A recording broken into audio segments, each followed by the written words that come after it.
We're going to talk about the product and quotient rule here on page 6 of our 2.1 through 2.4 packet. Then this is 2.3 in your textbook. And the product rule is applied when we have two functions that are the product of one another. So in this example, this d dx is saying take the derivative with respect to x of this function here, which is f of x, and then it's times the second function, which is g of x.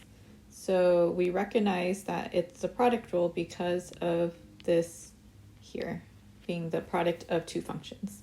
So below here we have what the product rule is, and the way that you would apply it depends on how you view the rule.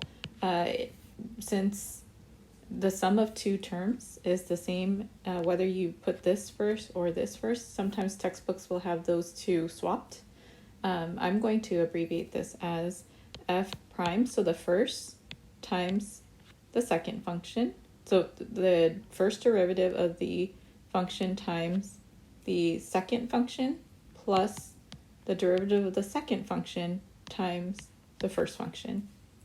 So here we identify in example 1 that this is f of x and that this is g of x. So I'm going to start with taking the derivative of f of x, leaving the second function alone. So the derivative of x squared is 2x, leaving e to the x the same. Then add that to the derivative of the second function. The derivative of e to the x, or g of x, is itself, times, leave the first function alone, x squared. And the thing to keep in mind with AP Calc and the AP Calc exam is that you do not have to simplify on a free response that's non-calculator. So I am going to say that you guys can leave your answers unsimplified and just box it like that.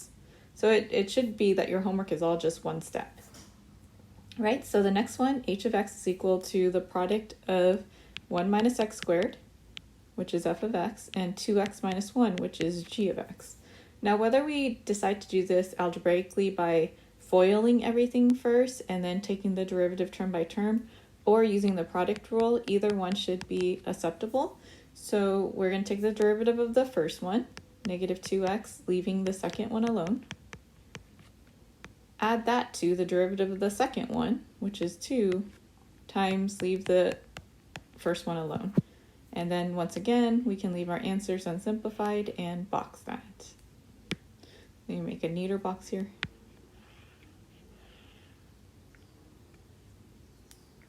All right, and then for example 3, we have the derivative of x, which is, now that's our first function, f of x, and now our second function is just called g of x. So it's just testing your knowledge of being able to keep things applying the same rule, but now more of a generic g of x. So we would go about it the same way. The derivative of, sometimes my palm does that.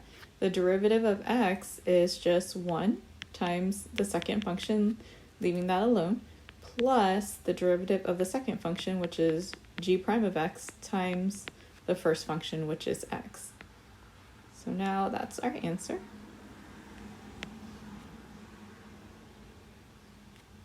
All right, on example 4, take the derivative of f of x times g of x, which really should just be our rule. So I'm going to have you enter it into the answer for play posit. What is the derivative of f of x times g of x? Okay, moving on to the quotient rule. The quotient, if you remember, is division. So if we see the division of two functions, f of x being your numerator and g of x being your top, you get this, what looks and appears to be this giant formula. And so what it is you take the derivative of, you leave the bottom alone initially, so g of x, and then the derivative of the top minus f of x, which is your top left alone, times the derivative of the bottom, all over the bottom squared. Now that doesn't sound to be very easy to remember, so people have come up with a way to remember it, and I wrote that phrase down here in italics and put it in quotes, low D high. So the d high means take the derivative of top. Okay, and I'll just kind of circle that here. Okay, d high means derivative of top minus high d low. So minus the top function, derivative of the bottom, over the square of what's below, over the square of g of x being the bottom function. You just square that without taking any derivatives. So low d high minus high d low over square of what's below. Okay, so let's try that now. Okay, so this is our high, and this is our low function. So low d high means low on top without changing anything, g of x, times the derivative of the top. The derivative of 1 is just 0, minus high, 1, times the derivative of the bottom, 2x, all over the low squared, or over the square of what's below. So we take x squared and square that. I just want to make sure you can see this in multiple ways, but let's just simplify this out. You won't, if you did this on a free response, you would just box your answer as such, but I wanted to show you guys something. So x squared times 0 is 0, and then you have negative 2x on top. X squared squared is x to the 4th. If I reduce that, that's negative 2 over x cubed. Had I changed this to x to the negative 2, its derivative would have been negative 2x to the negative 3, which is the same thing as negative 2 over x cubed. So that's, to me, is much easier to do. But again, you can apply the quotient rule when you have a fraction with something on top and something on bottom.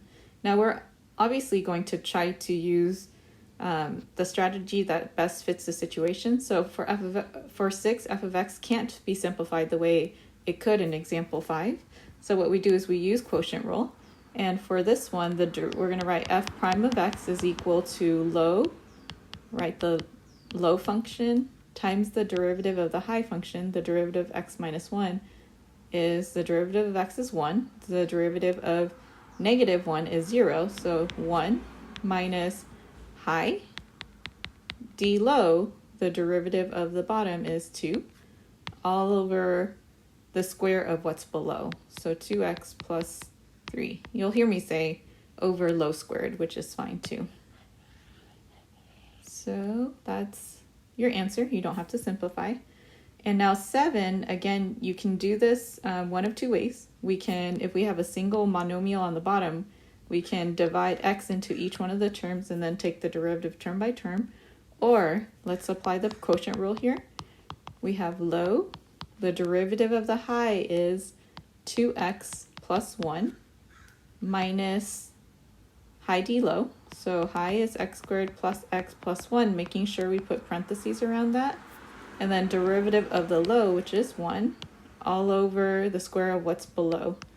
So all over x squared. And again, we just box that. That's our solution. Last example, example 8, we have the derivative of x cubed over f of x.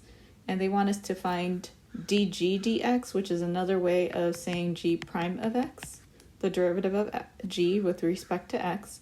So g prime of x is low, f of x, d high, which is the derivative of x cubed is 3x squared, minus high, x cubed, d low, f prime of x, all over what's below squared. So f prime of x, quantity squared.